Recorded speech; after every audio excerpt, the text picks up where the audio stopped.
அதிசயங்கள் செய்கிறவர் நம் அருகில் இருக்கிறார். அற்புதங்கள் செய்கிறவர் என்றும் நமக்குள் வசிக்கிறார். நெகேமியா 2ஆம் அதிகாரம் 6வது வசனம் 8 வரை கொஞ்சம் வாசிங்க. அப்பொழுது ராஜஸ்திரீயும் பக்கத்தில் உட்கார்ந்திருந்தாள். ராஜா என்னை பார்த்து, உன் பிரயாணம் எத்தனை நாள் செல்லும்? நீ எப்பொழுது திரும்பி வருவாய் என்று கேட்டார். எவ்வளவு நாள் செல்லும்? எப்போ நீ திரும்பி வருவாய்? இவ்வளவு காலம் செல்லும் என்று நான் ராஜாவுக்கு சொன்னபோது என்னை அனுப்ப அவருக்கு சித்தமாயிற்று. எத்தனை நாள் தெரியுங்களா? கட்டி முடித்து விட்டு திரும்பி வருவதற்கு எத்தனை, ஒரு நாள் 2 நாளுங்க. 12 வருடம் நெகேமியாவுக்கு விடுமுறையை கொடுத்து தன் திட்டத்தை முடித்து விட்டு வரும்படியாக ராஜா செய்யல, ராஜாதி ராஜா அவன் இருதயத்தை ஏவினா. அதாங்க உண்மை. அவரிடத்துல அனுமதி கேட்டு ராஜா கொடுத்தான். என்னென்ன கேட்கிறாரு பார்த்தீங்களா? நான் அதிபதியா இருக்கணும், கவர்னர் போஸ்ட் கேட்கிறாரு.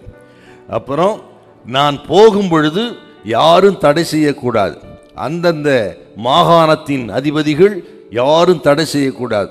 ஆகவே எனக்கு ஒரு கடிதம், பெர்மிஷன் லெட்டர் வேணும். அதையும் ராஜா கொடுக்குறாருங்க. அதோடு பாருங்க, அந்த அலங்கத்தை கட்டுவதற்கு தேவையான சகல பொருட்களையும் எனக்கு அவர்கள் தர வேண்டும். மர வேலைகள் அதிகம், ஆகவே வனத்து மரங்கள் எனக்கு வேண்டும். அதற்கும் பர்மிஷன் ராஜா கொடுக்கிறார். அதோடு இன்னொரு வார்த்தை, தான் தங்க போகிற வீட்டின் வேலைக்கும் வேண்டிய மரம் வேணும்.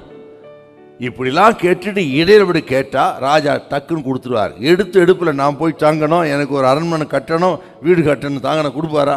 என்ன ஞானமான ஒரு வேண்டுதல் பார் ராஜாவிடத்தில். நம்ம ராஜாவிடத்தில் அப்படி தாங்க கேட்கணும், ஞானமாக கேட்கணும்.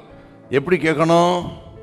அதான் மத்திய 6:33 இல்லையா? என்ன சொல்லுதுங்க? முதலாவது தேவனுடைய ராஜ்யத்தையும் நீதியும் தேடுங்கள், பிறகு இவங்களெல்லாம் கூட.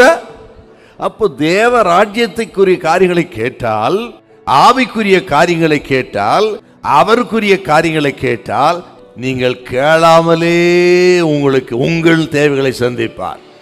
அந்த ராஜா அர்தசஷ்டா ராஜாவிடத்தில் கேட்டா தான் வீடு கட்ட அவர் பணம் கொடுப்பாரு. நம்ம ராஜா கேளாமலே தருவா.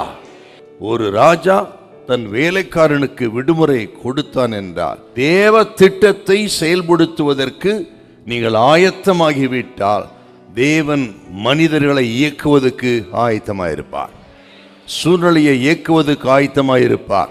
உங்களுக்கு தேவையான சகலவற்றையும் கொடுப்பதற்கு தேவன் ஆயத்தம் பண்ணி விடுவார். அவர் யெகோவா ஈரே, சகலவற்றையும் ஆயத்தம் பண்ணுகிற தேவன். ஹல்லேலூயா, ஹல்லேலூயா.